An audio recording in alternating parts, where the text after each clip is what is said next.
بسم الله الرحمن الرحيم. الحمد لله رب العالمين بيده الخير وهو على كل شيء قدير.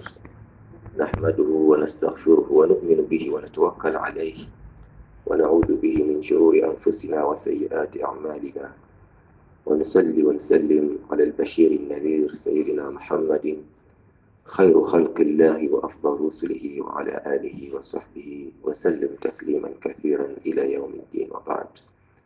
السلام عليكم ورحمة الله وبركاته. Matenda amajjuvu amalungi ga Allah subhanahu wa ta'ala, tumutendereza ne tumwawula ne tumwebaza ku byonna byatugabiridde ebyengera eby'omunda n'ebyeyolese bye tumusaba ne bye tutamusabye.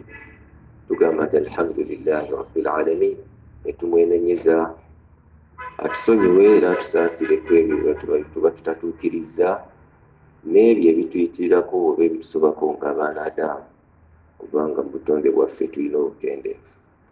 Tumusaba okusaasira n'emirembe ku ekitiibwa Nabbi Muhammad sallallahu alayhi wa sallam olw'okutakabana kwe yatakabana okututuusaako eddiini eno ne banne basahaba ne battabiina ila yawmi ddiin. Tuli mu mwaka ogw'omwenda min al-hijra, kitegeeza obusiraamu bwa Nabbi sallam bwakawangaala emyaka ogatta 13 egy'e Makka n'omwenda ogw'e Madiina emyaka 22. Kitegeeza omwaka ogwo ogw'omwenda Nabbi yali wakati w'emyaka 61-62, asigaza omwaka gumu ave mu bulamu bw'ensi. Tutunuulira ebyaliwo mu Fathu Makka ng'amaze okweddiza Makka ekibuga ekikola headquarters zaffe ng'Obusiraamu, kubanga mwe muli ekibula kyaffe, mwe muli Kaaba, ekibula ky'Abasiraamu.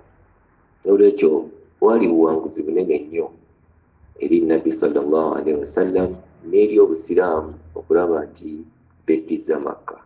Kyatwala ebbanga eryo limulabye myaka egisukka mu 2 nga tannafuna busobozi bweddiza Makka, naye bi'awnillahi wa rahmatihi basobola okweddiza Makka bila qitaal, nga tewali na kulwana. Baabagoba mu kibuga kyabwe mu nsi yaabwe nga tebeeyagalidde, naye laba Allah subhanahu wa ta'ala bwagibaddiza ate mu mbeera esinga obulungi. Olwekyo Allah yamanye enkola ze ku nsonga ze. Oyinza okulowooza ekintu nti ojja kiwangula n'amaanyi, ate Allah n'akikugondeza nga bwe yakigondeza basahaba bano ne Nabbi wano. Twalaba nti Fathu Makka yaliwo omwezi gwa 9 mu Ramadan. Nabbi sallam kyamutwalira ennaku 19 okutereeza Makka.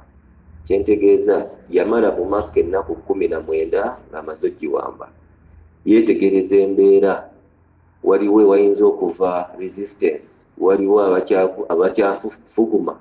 So mu nnaku ezo 19 ali mu Makka asomesa, atereeza embeera. Era mu bimbi yasomesa mu nnaku ezo ng'ali mu Makka mulimu amateeka agakka, tuyinza ziyita tashri'at ba'da Fathu Makka. Mateeka Nabbi ge yasomesa Abasiraamu oluvannyuma lwa Fathu Makka. Tugenda kulaba yagamu. Waliwo incident oba ekyafaayo. Omusajja baali bamuyita, musajja mukulu baali bamuyita Zama ono yazaala mukyala wa Nabbi gwe bayita Sauda, mukyala wa Nabbi owokubiri. Nabbi bw'amala okuwasa Khadija n'afa, yazzaako okuwasa mukyala bamuyita Sauda binti Zama. Kati Zama ono yazaala Sauda, naye omusajja ono teyasiramuka, teyali musiraamu. Zama yalina omuzaana bamumutegeera. Abazaana oluusi baagulanga bagule nga sireevu, oluusi bawambanga bawambe mu ntalo. Kati yalina omuzaana Zama. Omuzaana obeera naye nga bw'obeera n'omukyala wo. Waliwo omusajja omulala bamuyita Utba ibn Abi Waqqas. Utba ibn Abi Waqqas muganda wa sahabi omunene Sa'd ibn Abi Waqqas. Naye Utba teyasiramuka. Utba ono bwemba mujjukira olutalo lw'e Uhud ye musajja eyatema Nabbi olubale n'amumenya n'amannyo Utuba oyo muganda wa Saad bin Abi Waqqas teyasiramuka. Utuba agenda asoberera omuzaana wa Zama n'amuzaalamu omwana. Bw'amuzaalamu omwana, musajja mukulu Zama amanyi omwana wuwe kubanga omuzaana wuwe. Jjukira bano bombi si basiraamu. Kati mu Fathu Makka, Nabbi sallam bw'ajja Makka ne yeddiza Makka, Utuba yali mulwadde nnyo, si musiraamu. Ayita muganda we Saad bin Abi Waqqas amugamba, muganda wange mututte ekibuga kyaffe naye nkulaamira, nina omwana gwe nazaala, omuzaana wa Utuba, omuzaana wa Zama. Nga bw'onaagamba nti nina omwana mukyala wa gundi, wazaala mu mukyala wa muno. So Utuba agamba muganda we Saad, nazaala omwana mu muzaana wa Zama, naye bwenfanga ogendanga n'ojjayo omwana wange n'omulabirira kubanga musaayi gwaffe. Era tewatwala kiseera Utuba n'afa. Saad n'agenda mu maka ga Utuba ga Zama aggyeyo omwana mulenzi n'amugjayo. Ne Utuba afudde ne Zama afudde, basajja bakulu bombi bafudde. Saadi bw'agenda okunona omwana yamugjayo lwa mpaka, n'aggyayo omulenzi n'agamba ono mwana wa muganda wange musaayi gwaffe nina omukuza. Zama yalina mutabani we gwe baali bayita Abdu yakaayanya Saad n'amugamba tolina gy'otwala muganda wange, ono mwana wa kitange wadde yafudde. Nkukaayana okwo bagenda ewa Nabbi sallallahu alaihi wasallam. Ono agamba mwana waffe, mwana wa muganda wange, ono agamba muganda wange, mwana wa kitange. Nabbi sallallahu alaihi wasallam bw'atunuulira omwana nga mbutuufu omwana afaanana Utuba bin Abi Waqqas. Naye ng'omuzaana si wuwe, omuzaana waani? Amanya gayinza okubatabula. Omuzaana wa Zama, naye omusiguze yazaalayo omwana. Nabbi sallam awo yasomeseza etteeka erigamba nti alwalad lilfirash walilahir alhajar. Omwana aba wa nannyini buliri. Mu ntaputa ennyangu omwana aba wa nannyini mukyala. Omwana bwe watuuka omukaayanira, omusiguze akaayanira omwana gwe yazaala ewa munne, shariya eramula nti omwana wa nannyini mukyala gw'akaayana alhajar, gwe bakuba mayinja. Omusiguze azza okukaayanira omwana mu mukyala wa munno okubibwa ki? Mayinja. Eyo yali ennamula era yennamula, kubanga by that time tewaaliwo zino zi DNA zemukozesa ennaku zino.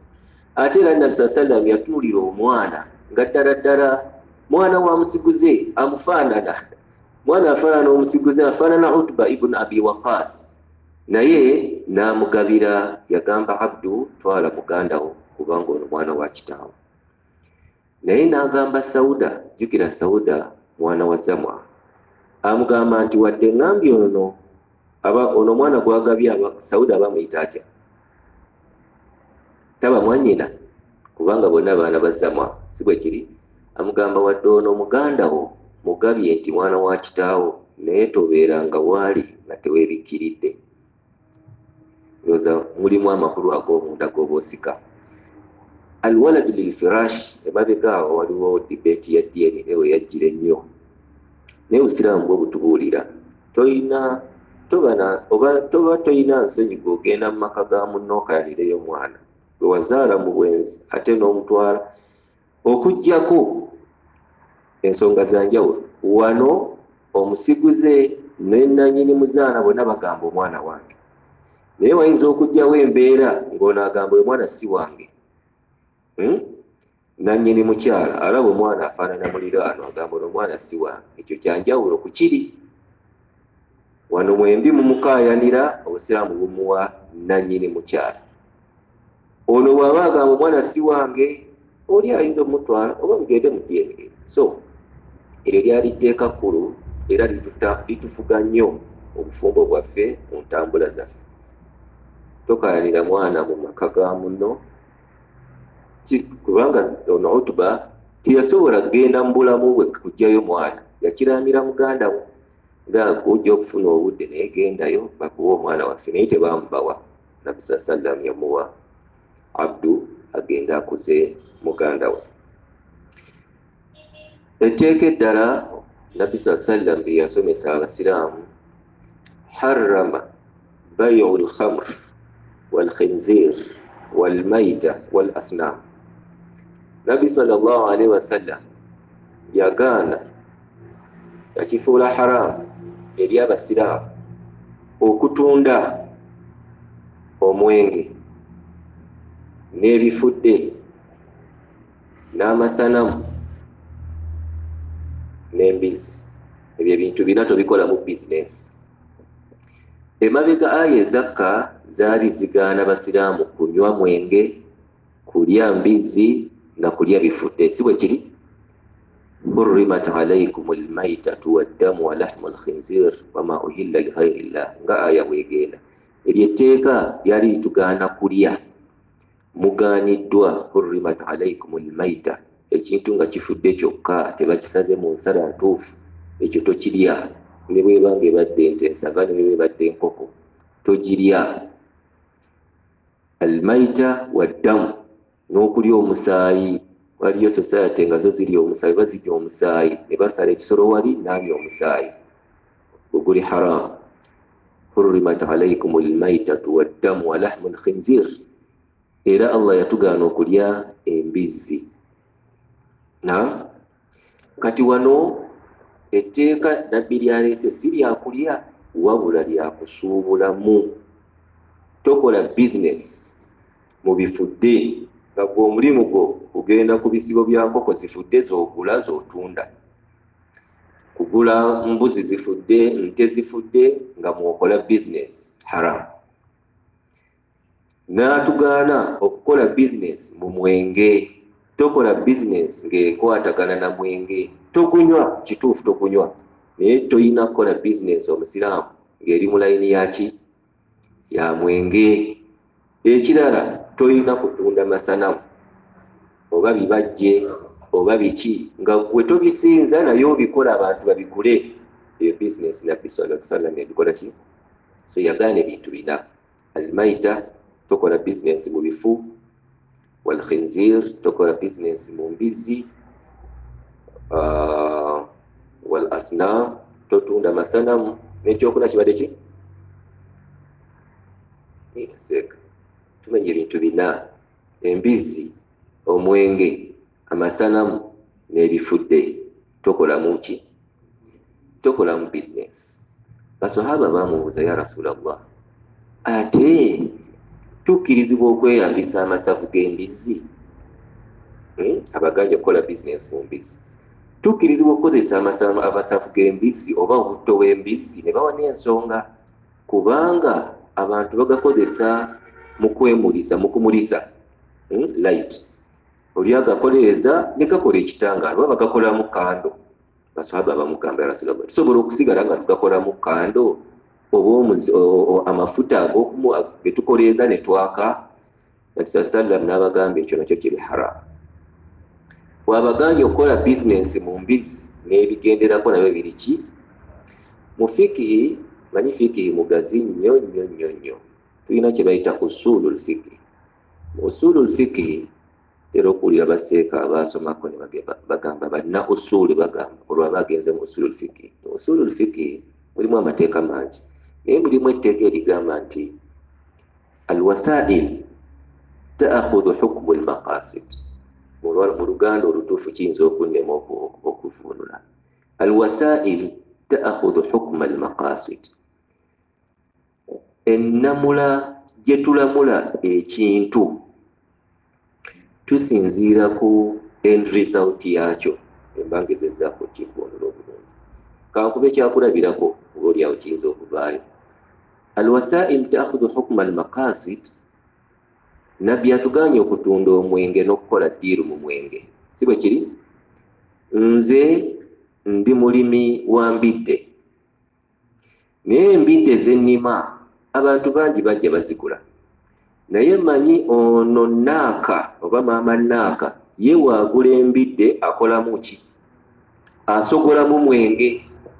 kati mu kugendera mu tteeka eryo, etteeka eryo liŋŋaana okuguza maama Naaka embidde zange kubanga mmanyi kyagenda okukolamu. Kifaananyi ekyokulabirako kivuddeyo bulungi. Nze sikkirizibwa kuguza ono gwe mmanyi nti kyagenda okukolamu kiri haramu, so nzikirizibwa okuguza abalala. Lwaki? Etteeka ligambye alwasail, bino ebiva mu kintu tubiramula, oba bye tukozesa okutuuka ku kintu tubiramula okusinziira ku kiri ekivaamu. Bwe mmanya nti omusajja ono ndi muvuzi wa bodaboda, omusajja ono gwe ntwala agenda ku mission ya kutta, kiba haramu gye ndi okumutwala kubanga ntegedde ekimutwala. Ndowooza ebyokulabirako ebyo bijjayo ensonga. So Nabbi sallam agaana abasiraamu okukozesa embizzi, okukola ddiiru mu mbizzi. Ne baleeta ekibuuzo, tusobola okukozesa amasavu? N'abagamba n'amasavu gali haramu kubanga gava mu kiri haramu. N'awa n'ekyokulabirako, Abayisirayiri ku mulembe gwa Musa alayhi salaam, Allah yabagamba okulya amasavu ku nsolo, ku ŋŋamiya, ku nte. Kyali haramu, era bw'asala ente ye ensava amasavu agajjako. Kaakati bo kye baakola, tebaagasuulanga ne bagasaanuusanga, ne bagakozesanga buddo. Era laana ya Mungu n'ebakwata, baagala okuyita ebbalibbali. So Nabbi sallam alabula abasiraamu, Allah kyagaanye akigaanye bukolokolo. Eryo lyali tteeka kkulu. N'olwekyo omusiraamu bwebanga bizinensi ye ebaddemu ezo layini, odiringira mu mwenge, kitegeeza n'ogutambuza si bwe kiri. Mulimu hadisi Nabbi sallam bwe yakolimira ndowooza emiteeko gy'abantu 7 nga bonna bali mu layini ya mwenge, agusogola. Makulu togenda mu kampani yaabwe okusabayo mulimu, agutambuza, alagirira gye bagutunda, n'abafaanako bwe batyo. N'olwekyo ezo bizinensi nnya saba Mungu azikutaasa, ate bw'oba z'obadde okola ziveera, ebiri mu mwenge, ebiri mu masanamu, ebiri mu bifudde, ebiri mu mbizzi. Now Nabbi sallallahu alaihi wasallam era baada fathu Makka yagaana ze bayita zawajul muta, okuwasa okwayitibwanga okwa muta, contractual marriage. Edda omuntu yawasanga omukyala n'amuwasaayo kiseera oba bbanga, n'awoowa wiiki 2 oba mwezi gumu. Katukole obufumbo omwaka gumu, we gugwako buli omu akwate. Obwo obufumbo babuyita muta, zawajul muta. Nabbi sallallahu alaihi wasallam baada fathu Makka yabuziyiza, yagamba okuva na leero buli haramu. Omusiraamu talina kuwasa mpasa eyo. Owasa omukyala omuwasizza lugenderere, bweriba ttaraka erijja mu maaso erijja, naye nga tewakikola mu lubereberye ng'oyina intention ey'okubeera nti okola ki, otalaka omuntu oyo. Nabbi sallallahu alaihi wasallam era mu nnaku ezo ng'amaliriza fathu Makka, waliwo ekyafaayo ky'omukyala gwe baaleeta ngabbye. Yali mukyala mumbejja, yali wa kitiibwa almar'a min almakhzumiya, yali ava mu kika ky'abamakhzumiya. Bwe bamuleeta yali abbye, nga mukyala wa kitiibwa, toyinza kusuubira nti asobola okubba. Ate Nabbi sallam yali amaze okuwa etteeka, omubbi oba Qur'an yali amaze okusalawo, as-saariqu was-saariqatu faqta'u aydiyahuma. Omubbi bw'abba ekintu, imaamu n'akibala nga kijja mu vva lyoyo, si buli kintu kye babbye nti abbye bamutemako omukono, nedda. Basooka kutunuulira abbye ki, abbye atya, ne bamutemako omukono. So aya egamba as-saariqu was-saariqatu faqta'u aydiyahuma. Omubbi omusajja n'omubbi omukyala bwe babba ekintu ekiri waafi okutemwako omukono okusinziira ku bawalimu b'ekyalo, ku mufuti w'ekitundu, oyo bamutemako omukono. Kati baleeta omukyala omumbejja, mukyala wa bbeeyi, ava mu famire ya bbeeyi nga yabbye, naye ne batya okumutemako omukono. Omumbejja bamutemako omukono. Kati mu kutya okwo baayagala bamuleke, ne batuma Usaama ibn Zaid ewa Nabbi sallallahu alaihi wasallam yegayirire Nabbi omuwala ono bamusonyiwe baleme mutemako omukono, kubanga Nabbi yali ayagala nnyo Usaama. Kitaawe Zaidi baali bamukwa. agamba Usaama wona agende wa nabbi oli awo nabbi gwe gwanaawulirizaamu omuwala ne bamusojewa.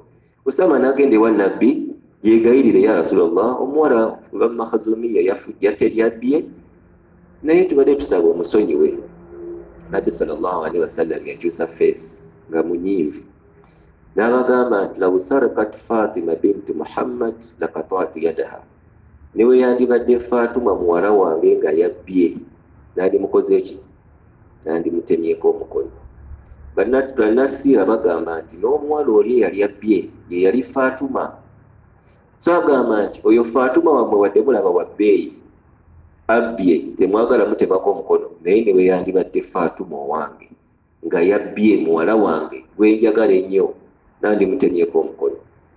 N'abagamba nti ekyavu emirembe egy'edda Nabbi Allah subhanahu wa ta'ala yagizikiriza ku lw'okubanga bwe baatuukanga okuteekesa amateeka mu nkola nga bagakwasisa bamu na bamu, abanene abambejja tegabakolako, banoonyayo abakopi abawansi bagakolako, nga bwe kiri mu nsi zaffe ezimu. Obeera mu kitundu ng'oli amateeka tegamukolako, above the law, ayamba atambula nga bw'ayagala, avuga nga bw'ayagala, ettaka ayaga nga ne unaamutwala gy'omutwala tebajja mukola ki, musingisa musango. So Nabbi sallallahu alaihi wasallam agamba basahaba, ebbanga lye munaamala, ebbanga ekitundu kye linaamala oba ensi gy'emala nga tekola bwenkanya mu kuteekesa huduudi za Allah mu nkola, Allah agenda kusigala abateekako laana. N'olwekyo etteeka ly'Obusiraamu teririiko mumbejja na mukopi, teririiko munene na mutono. Bw'oba okoze ky'okoze nga zambi, bakulamula kyekimu. Era Nabbi sallallahu alaihi wasallam yalagira omukyala ne bamutemako omukono, Fatimatu al-Makhzumiya. Nabbi sallallahu alaihi wasallam n'amateeka amalala agasomesa. Bwe yali ava mu Makka yalekamu sahabi ayitibwa Mu'adh bin Jabal asomese bannamakka eddiini n'amateeka agafuga eddiini. Era yalekamu sahabi muvubuka muto yaba abeera amiru w'omu Makka kubanga ye yali addayo. Yalekamu sahaba gwe bayita Uttab ibn Usaid, yali muvubuka wa myaka nga 22 sinzira ku siira. Uttab ibn Usaid nabbi gwe yaleka mu Makka yagifuga, n'alekamu n'omuwalimu Mu'adh bin Jabal asomese. Naye Nabbi sallallahu alaihi wasallam ng'amalako ennaku ezo, jjukira yayingira Makka nga 2 Ramadan, si bwe guli? Amakulu yamalako Ramadan n'ayingira ne Shawwal.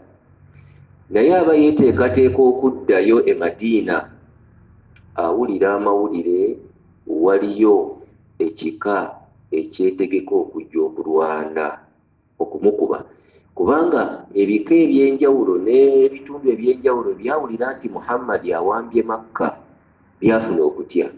Nga omusajja ameze, musajja atandise okufuna amaanyi, olaba akubye Makka, kitegeeza naffe essaawa yonna atukola ki?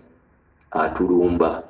Katugenda kuddako inshallah Mungu anaatuwangaaza tulabe olutalo Nabbi sallallahu alaihi wasallam lwe yalwana baada fathu Makka. Oluvannyuma lw'ennaku ezo ntono nnyo 19 yalwana olutalo olunene mu byafaayo by'Obusiraamu baluyita Ghazwat Hunain.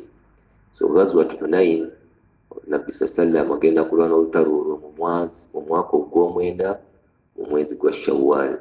Tujja kulaba olutalo lwatambula lutya, bani abalulimu na biki ebyavaamu. Subhanakallahumma wa bihamdika ashhadu an la ilaha illa anta nastaghfiruka wa natubu ilayk. Assalamu alaikum wa rahmatullahi wa barakatuh.